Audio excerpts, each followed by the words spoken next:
नमस्कार। दैनिक उत्तम हिंदू टीवी देख रहे सभी दर्शकों का बहुत बहुत स्वागत। मैं हूं रचना सेवक और प्रोग्राम हमारा बेहद खास चर्चाएं खास।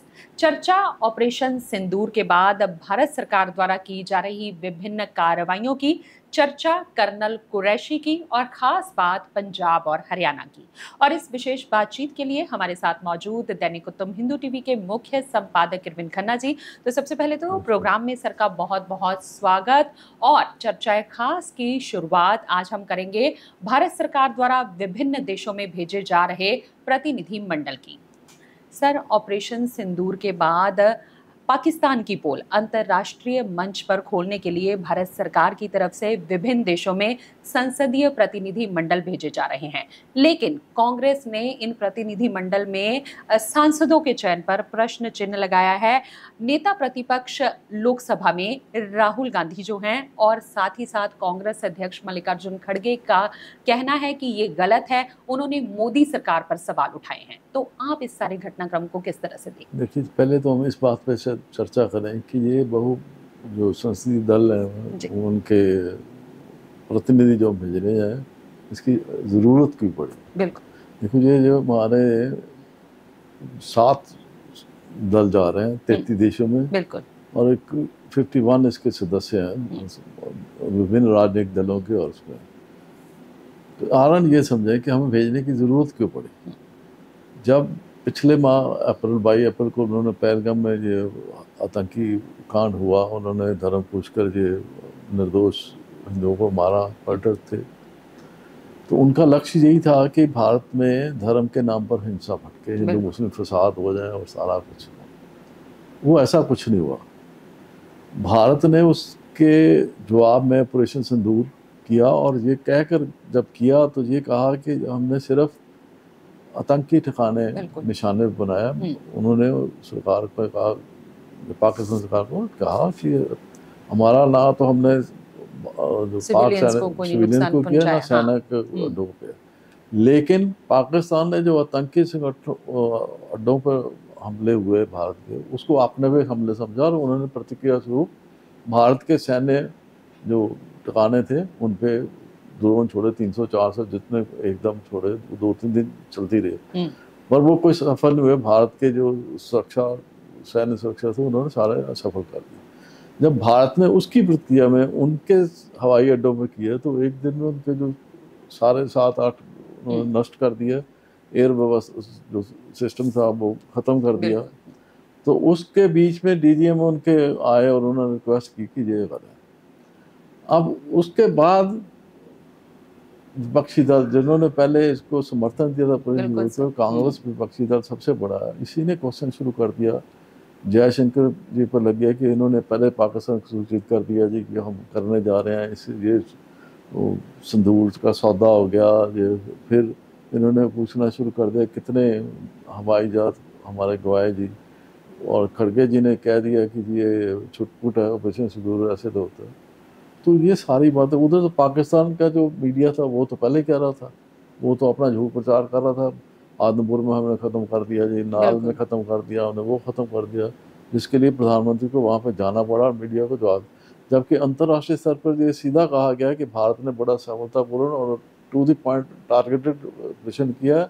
और उन्होंने एक कहा कि ज़्यादा कुत्ता दुम दबा कर छिपता है, पाकिस्तान की वो स्थिति बना दी, और इंडिया ने सबूत दे दिया, ये साबित कर दिया कि अपनी मर्जी से नया भारत अपनी मर्जी से शुरू कर दे, अपनी मर्जी जहाँ चाहेगा वो आज मारेगा, आतंक को बर्दाश्त नहीं करेगा, और ये परमाणु शक्ति की ब्लैकमेलिंग करेगा। ये चल रही थी, पर उधर पाकिस्तान के साथ वो अपना उनका मीडिया, चीन का, टर्की का, यूरोपियन यूनियन का मीडिया, ये कहीं न कहीं कंट्रोल।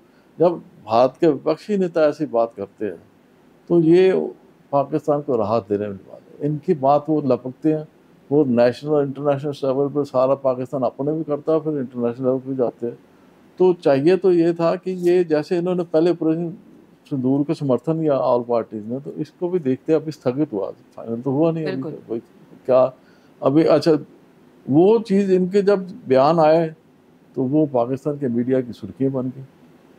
तो ये एक ऐसी स्थिति थी कि जो नहीं होनी चाहिए, जो भारत के हित में नहीं है। देश गर्व महसूस कर रहा था कि हमने ऑपरेशन सिंदूर के माध्यम से एक मैसेज दिया देश और दुनिया सबको कि हम कहाँ खड़े हैं, आज नया भारत कहाँ खड़ा है। तो बीच में जब वक्त की मैं पिछले भी एपिसोड में कहा था कि स्थिति तो ये थे 1971 में वाजपेयी जी ने इंदिरा गांधी को दुर्गा माँ से किया कि ये हमारी दुर्गा है, जिसने पाकिस्तान के 2 टुकड़े करा दिए सारा। तो उसका लाभ आज तक कांग्रेस लेती है। 71 तो आज 25 आ गया, 2025, 1971 में इंदिरा गांधी नेता हूँ।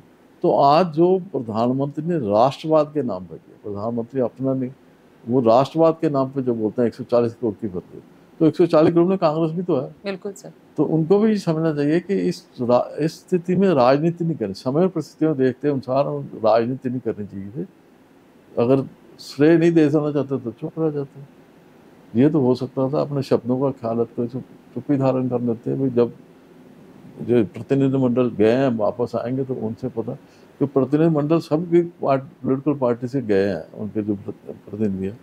तो जो सरकार की बात, सरकार अपनी बात करेगा, पाकिस्तान को बेनकाब करेगा कि दोहरी माप उनकी दोगली नीति है, दोहरे मापदंड है उनके, उनको अफसोस करेगा कि ये आप ही आतंकियों को संरक्षण देते हैं, समर्थन देते हैं और उनका अंग संग आर्मी का एक विंग ही बन गया आतंकवादी। तो उसको बेपर्दा करते करते जो हमारे जो नेता ऐसे बयान देते हैं, तो जो मजा, अगर जो भावना होती है किरकिरा सा मन होता है, दुख होता है मन को, ये कि ऐसे इतने बड़े पदों पर आदमी बैठे हैं, लोगों के हित को नहीं देख रहे, देश के हित को नहीं देख, लोगों की भावना को नहीं देख रहे, राजनीति तो ये चीज नहीं होनी चाहिए देश हित में। मैं इतना कह सकता हूँ कि आगे से कम जो अभी चल रहा है सारा, अभी सिंधु जल नदी का भी चलेगा अभी, और बाहर से प्रतिनिधिमंडल जब वापस आएगा तब भी बात होगी। तो कम से कम ये ऐसी चीजें हैं जो देश हित को सामने रख के करनी चाहिए, राजनीतिक स्वार्थ लाभ नहीं आनी चाहिए। जी। आगे प्रोग्राम में चर्चा करेंगे कर्नल सोफिया कुरैशी की। सर, कर्नल सोफिया कुरैशी के खिलाफ मध्य प्रदेश से भाजपा मंत्री विजय शाह और साथ ही साथ एसोसिएट प्रोफेसर अशोका यूनिवर्सिटी से अली खान द्वारा की गई विवादित टिप्पणी का मामला इस समय बहुत ज़्यादा गरमाया हुआ है और इस मामले को लेकर सुप्रीम कोर्ट ने भी कहा है कि इस टिप्पणी पर शर्मिंदगी महसूस होनी चाहिए। तो आप इस घटनाक्रम पर क्या कहेंगे, क्या विचार है? देखिए, ये दो, एक तो विजय शाह राजनीतिक है जी, तो जो खान है, अली खान जो प्रोफेसर, वो बुद्धिजीवी है, वो अशोका यूनिवर्सिटी के पॉलिटिकल साइंस डिपार्टमेंट के हेड ऑफ द डिपार्टमेंट है शायद वो वहाँ पे। तो देखिए, ऑपरेशन सिंदूर की जो सफलता थी उसको लेकर एक सोची समझी एक योजना मैं कहता हूँ भारत सरकार की थी, क्योंकि उन्होंने कोई पॉलिटिशियन नहीं बिठाया, नहीं तो वो रक्षा मंत्री आ सकते थे, बिल्कुल सर, स्वयं प्रधानमंत्री भी आ सकते थे और कोई मंत्री भी, विदेश मंत्री भी आ सकते थे। जब बिठाते भी, हाँ भाई वो सारी देते अपना, वो जब वो लोग आते, चेहरे सामने आते, तो फिर वो राजनीतिक लाभ हानि जुड़ती। सरकार ने 3 आदमी ऐसे दिए मिस्री विदेश से, कर्नल सोफिया कुरैशी और वोमिका सिंह जो विंग कमांडर थी, बिल्कुल सर, 2 महिलाएं और 1 पुरुष, क्योंकि उसमें 2 सरकार का लक्ष्य यही था कि उन्होंने सिंदूर को मिटाया तो उनका जवाब हमने जो, तो महिला ही उनको सामने टारगेट रख के बात करें कि हमने भारत लेके, भारत का प्रतिनिधित्व एक तो महिला करे, एक वो सिंदूर का जो जवाब भी तो उन्हीं को दो। अब समस्या ये हुई कि ये जैसे विजय शाह जी हैं, ये किसी और अब एक नेता समाजवादी पार्टी के हैं, वो भी है, इन्होंने सोफिया कुरैशी को लेकर जो बयान दिए, जो विदेश सचिव है उनको लेकर, उनकी बेटी को लेकर, इसी तरह वंश सिंह को लेकर, समाजवादी पार्टी ने, तीनों को लेकर जो बयानबाजी राजनीति में विजय शाह ने की या कोई समाजवादी पार्टी की सांसद या उन्होंने की और छोटे नेता किसी ने की, तो ये ऐसी लगती है कि जब सारा देश उस तरफ देख रहा था कि ऑपरेशन सिंदूर कितनी सफलता के साथ चलाया और कितने, और इनके तीनों के जो बॉडी लैंग्वेज जिसको कहते हैं, हाव भाव, वो गर्वपूर्ण थे और उस पर देश भी गर्व महसूस कर रहा था कि हमारी बेटियां ऐसे और कैसे वो सामने आई हैं देश के और अपनी बात रख रही हैं। उससे देश की छवि भी बड़ी थी, समाज में भी जो औरतों की छवि है उसके बारे में पता चलता है, महिलाओं देश ने विदेश सपोर्ट एक किया पता सर। हाँ, तो ये चीज़ें जब चल रही थी तो ऐसे मैं कहता हूँ ये दुखदाई है। इनमें जो उच्चतम न्यायालय ने विजय शाह के मामले तो कहा कि शर्मसार है, वो वाकई शर्मसार बात है। और उसके मामले में उन्होंने पहले सरकार का ये समझ लगी कि केस नहीं, या उनसे त्याग पत्र मांग लेते, इसमें कौन सी ये एक पहलू दिया गया। तो वो उच्चतम न्यायालय ने उनकी स्पेशल जांच के लिए 3 सदस्य जो अली खान है डॉक्टर, उन्होंने लेख लिखा। उन्होंने सोफिया कुरैशी को सरकार का एक दिखावा मात्र कह दिया कि ये तो सरकार का दिखावा है, ये असल में मुस्लिम को तो यहाँ पे वो होता है। ये ऐसी है जैसे हमारे उपराष्ट्रपति अंसारी जाते जाते जब राष्ट्रपति उपराष्ट्रपति के पद पहुँच के वो भी जाते जाते कह गए कि देश में तो जो मुसलमानों के साथ मतभेद होता है जी, हमारे आवाज़ नहीं सुनती। ये अशोका यूनिवर्सिटी का हेड ऑफ द डिपार्टमेंट आदमी जब ये कह रहा है, इस पे लेके, और ये पढ़े लिखे बाहर से पढ़े हुए हैं, तो उच्चतम न्यायालय ने जब इनको अर्जी आई थी, जमानत तो इनकी होगी, पर उच्चतम न्यायालय ने कहा कि आप तो पढ़े लिखे थे, आपके पास इतने शब्द थे, लेकिन आपने जो शब्द चुने वो 2 अर्थी थे। आपने सरकार को भी अपमानित करने की कोशिश की, समाज में हिंसा फैलाने की कोशिश की और भ्रम भी फैलाने की कोशिश की।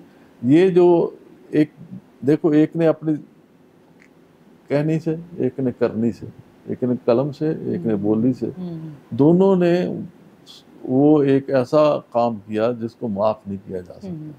जिन्होंने देश के जो ना सिर झुकाया, समाज में एक ऐसा भ्रम भ्रांति पैदा की कि जैसे यहाँ पे हिंदू मुस्लिम फसाद हो जाए या कुछ ऐसी बातें, मतलब जो घटियापन था। जिस स्टेज पे भारत निकल रहा है, भारत आगे बढ़ रहा था, तो एक बुद्धिजीवी तो और खतरनाक हो जाता। मैं समझता हूँ राजनीति तो ताड़ियों के जोश में अपने मत प्राप्त करने के लिए, इसका तो जो बुद्धिजीवी जो लिखता है तो वो एक लक्ष्य लेके चलता है कि इसका असर पड़ेगा, क्योंकि उसको कह रहा है और जिस शब्दों का वो इस्तेमाल कर रहा है वो ज़्यादा खतरनाक। अब इसके आगे और एक राजनीति है। जो लोग डॉक्टर अली खान के समर्थन में हैं, वो विजय शाह के लिए तो सजा मांग रहे हैं, इसके लिए नहीं मांग रहे। यहाँ पे फिर वो आगे जो अगर करें कि वो एक भाजपा की प्रवक्ता जिसको कुरान को लेकर इन्होंने कहा कि सात कलम से करें, भाई ये धर्म के नाम पर जब हम करते हैं तो ये भी एक दुखदाई बात है। दोनों ने ये अगर किया है, दोनों को उच्चतम न्यायालय ने दोनों कमेटी बना दी, 3 IPS है अधिकारी, उधर भी उच्च अधिकारी बोले हैं और उनकी रिपोर्ट आएगी। पर ये जो धर्म के नाम पर आप अपीजमेंट पॉलिसी चलती है एक वर्ग विशेष की, बिल्कुल वो बड़ी खतरनाक है। ये जो माओवादी भी कह सकता हूँ, लेफ्टिस्ट भी कह सकता हूँ, ये सो कॉल्ड इंटेलेक्चुअल भी कह सकता हूँ, वो जब करते हैं ना भाजपा को निशाने में रखना, तो ये भी दुखता है। भाजपा के मंत्री ने भी गलती किया, तो इस बुद्धिजीवी ने भी गलती की, अली खान ने, तो दोनों एक ही कटघरे में खड़े हैं। ये नहीं कि एक ने ज्यादा किया एक ने कम किया तो इसको छोड़ दो, इसको भागो, ये ऐसे नहीं हो सकता। दोनों ने गलत काम किया, दोनों के, एक ने अपनी जबान से किया, एक ने कलम से कर दिया, एक ने तालियों की या वोटों की पॉलिटिकल स्वार्थ के लिए, एक ने अपने धर्म को सामने रखते हुए सरकार को गवर्नमेंट किया। तो ये एक स्टेज है कि अब अगर भारत ने आगे जिस 25 साल में राष्ट्रवाद के नाम हम आगे बैठे हैं, ये जो जाति क्षेत्र और भाषा पे जो चल रहा है, जो पिछले 70 साल की जो राजनीति है, इसको छोड़ना पड़ेगा।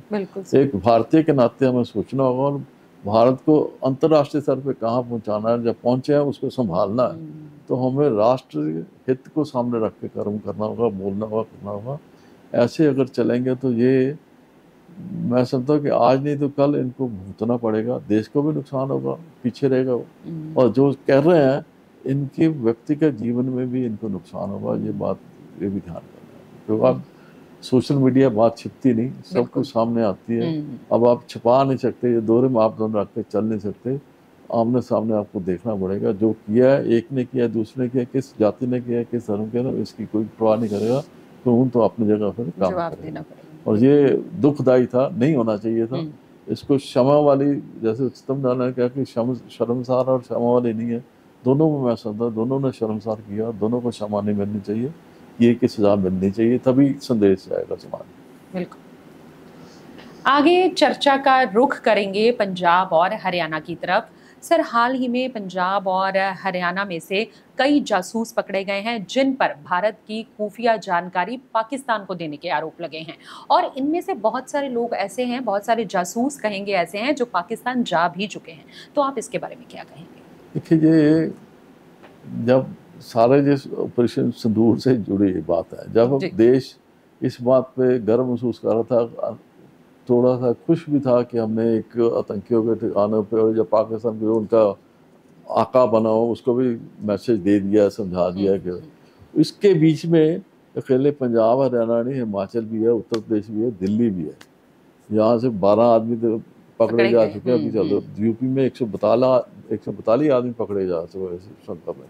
और इससे वही बड़ी बात है कि जब ऑपरेशन सिंदूर चल रहा था तो पंजाब से 900 आदमी पाकिस्तान के साथ चैटिंग कर रहे थे, वहाँ के लोगों के साथ। वहाँ पे यह क्या ब्लैकआउट हो रहा है, ये चल रहा है, ये चल रहा है, वो चल रहा है, ये आपस में, तो ये एक खतरनाक ट्रेंड है। तो इसमें जो सबसे बड़ी जो बात आई है कि जो ज्योति मल्होत्रा जो यूट्यूबर है, जो उसकी आई है, या मलेरकोटला से गजला है हमारा विडो जो उसको आई है, ये दानिश, ये तो सीधी पाकिस्तान एम्बेसी से जुड़े थे, और इनके स्पॉन्सरशिप सारी ज्योति मल्होत्रा की, तो जो चाहे पाकिस्तान ट्रिप है, चाहे उधर बाहर के चीन का, वो उन्होंने स्पॉन्सर, उनकी एजेंसी जो ट्रैवल एजेंसी थी वही कर रही थी। अभी जो बचाव है जो ये है कि जो हिसार के एसएसपी ने दिया था पिछले दिनों में, कि जो सीधा कोई आतंकियों के साथ इनका गठबंधन नजर नहीं आया, ये सिर्फ ऊपर इनको इतना पता था कि एम्बेसी के आदमी हैं हमारे इर्द गिर्द हैं, तो ये एक ऐसी चर्चा जैसे बचा सिर्फ मैं कहता हूँ कि कोई, क्योंकि इसकी 1 महीने की ज्योति मल्होत्रा कहते हैं पहलगाम में जो कांड हुआ 1 महीना पहले वहाँ गई थी, तो हो सकता वो देखी उन्होंने उस आसमान। ये अपने हिसाब से अपने बना के फिल्म बना कर यूट्यूब पे डालते थे, पर जो देखने वाले थे वो रेकी करवा रहे थे, या उन्होंने अपने ढंग से उसको देखना था कि इस बॉर्डर पे जा रहे हैं, बीएसएफ के देख रही हैं, पोस्ट देख रहे हैं, वो देख रहे हैं, सारी चीज़ें ये अपनी जो अभी तो तथ्य सामने नहीं आया क्योंकि रिमांड में चल रही है अभी। तो गजला का तो आ गया, उसके 2 नंबर थे, तो वो दानिश जो उनका जिनको बाहर निकाल गया उसके साथ संपर्क में थी, तो ज़्यादा घनिष्ठ संबंध में थी। तो ये चीज़ें, एक कुरुक्षेत्र से एक ICPC का एम्प्लॉई आया जिसने ज्योति मल्होत्रा को दानिश से मिलाया ड्यूरिंग उस करतारपुर कॉरिडोर में जाओ गया, उसका माध्यम वो बना, वहाँ से वो आगे चले।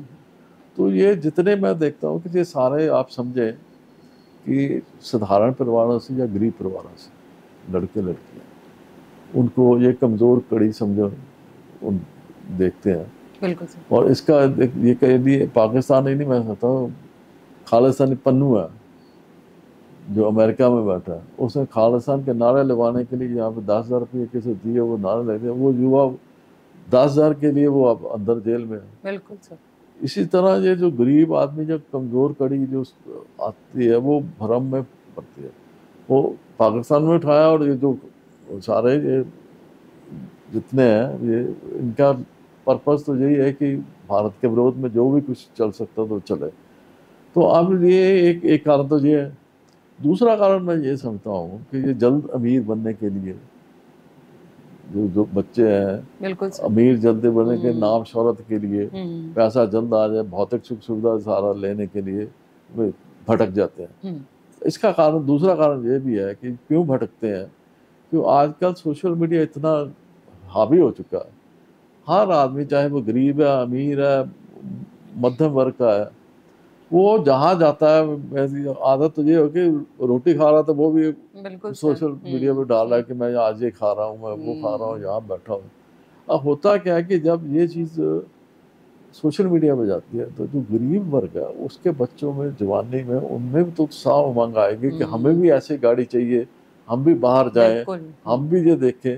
अगर आप हमारे बुजुर्गों को देखें तो वो दिखावे में नहीं पड़ते थे। अमीर और गरीब का पहरावा एक जैसा ही होता था, उसमें कोई ज़्यादा पहरावे में अंतर नहीं होता था, ना उनके उठने बैठने में होता था। पैसे या तो घर में थे, यही कहते पैसे उनके घर में होंगे, पंजाबी यही कहते हैं पैसे उनके घर होंगे सारे।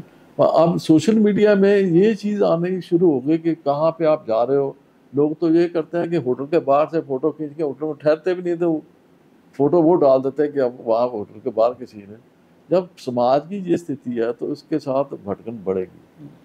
तो एक तो सरकार को, समाज को, परिवार को अपने एक ये जो भौतिक सुख सुविधा को लेकर जो भटकन है उसके बाद प्रचार प्रसार किया जाए। तो ये भौतिक दुनिया है, इसमें भ्रम भ्रांतियाँ ज़्यादा है, इसको पहली नज़र में देख के सच मान लेना ये गलती होगी। परिवार में बैठ के अब ज्योति मल्होत्रा के जो फादर हैं वो पेंटर फर्नीचर का रंग करते हैं, तो वो कहते हैं मेरे को तो मेरी बेटी ये कह के जाती थी कि मैं दिल्ली जा रही हूँ, मुझे तो ये भी नहीं पता कि पाकिस्तान कब गई कब आई। तो ये चीज़ें, इसका मतलब कि जो माँ बाप से संपर्क में टूटते हैं तो वो भी एक कारण बनता है। परिवार और समाज जब ये एक संपर्क कमज़ोर होता है तो तब फिर ये कमज़ोर कड़ियाँ दूसरों जो विरोधी देशों में गए उनके हाथ चढ़ती हैं। तो कम से कम अभी तक तो ये है कि ये इतने कोई बहुत नहीं है, ऐसे तथ्य सामने अभी तक तो नहीं आए, बिल्कुल सर। पर आ सकते हैं। और ये खतरे की घंटी है। परिवारों को और समाज और सरकार सब कुछ सतर्क होकर काम करना है, विशेष रूप से युवा पीढ़ी को कि देश विरोधी चीज़ें ना करें कि छोटे से एक क्षणिक सुख के लिए आप सारी ज़िंदगी अपना वर्तमान और भविष्य खराब कर रहे ये इससे बचना चाहिए। बिल्कुल। आगे प्रोग्राम में चर्चा करेंगे पंजाब की मान सरकार की। सर, भ्रष्टाचार के खिलाफ मान सरकार की जीरो टॉलरेंस पॉलिसी जारी है और इसी के तहत हाल ही में भ्रष्टाचार के दोष में ही जालंधर सेंट्रल से विधायक रमन अरोड़ा को विजिलेंस ने गिरफ्तार किया है। तो ऐसी कार्रवाइयां प्रदेश सरकार की छवि पर क्या असर डालती हैं, क्या कहना चाहेंगे आप इस बारे में? देखिए, मेरा मानना ये है कि गीता में कहा गया कि इंसान के अंदर ही सात्विक, राजसी और तामसी 3 तरह की प्रवृत्तियाँ अंदर ही होती हैं और तीनों का झगड़ा चलता रहता है, कौन डोमिनेट करता है कौन। जी। इस समय मैं समझता हूँ कि जो समाज की, पंजाब की को ले लें या सारे ओवरऑल इंडिया की या दुनिया में देख लें तो राजसी और तामसी प्रवृत्ति का जोर है। उसमें फिर भौतिक सुख सुविधा ही पहला लक्ष्य होता है कि धन कमाना, धन करना, वैसे ये सात्विकपन पीछे हो जाता है। तो जब इंसान में आ जाता है तो इंसान का समाज की इकाई है तो वो समाज में आएगा। बिल्कुल सर। तो ये जो भ्रष्टाचार जब बढ़ता है तो इसका मतलब राजसी और तामसी प्रवृत्ति बढ़ गई है। और भ्रष्टाचार फिर जो भ्रष्टाचारी होता है वो कानून को अपने जेब में डाल कर रखता है। बिल्कुल सर। वो कानून को नहीं मानता, फिर वो अपने जेब में लेके कानून को खरीदता भी है और अपने जेब में भी डालता है और अपनी मर्जी के हिसाब से चलता है। यहाँ तक रही जो मान सरकार की, रमन अरोड़ा जो हमारे जालंधर के केंद्र के विधायक हैं उसी, तो ये शुरू से इनकी कार्यशैली को लेकर विवाद का कारण है।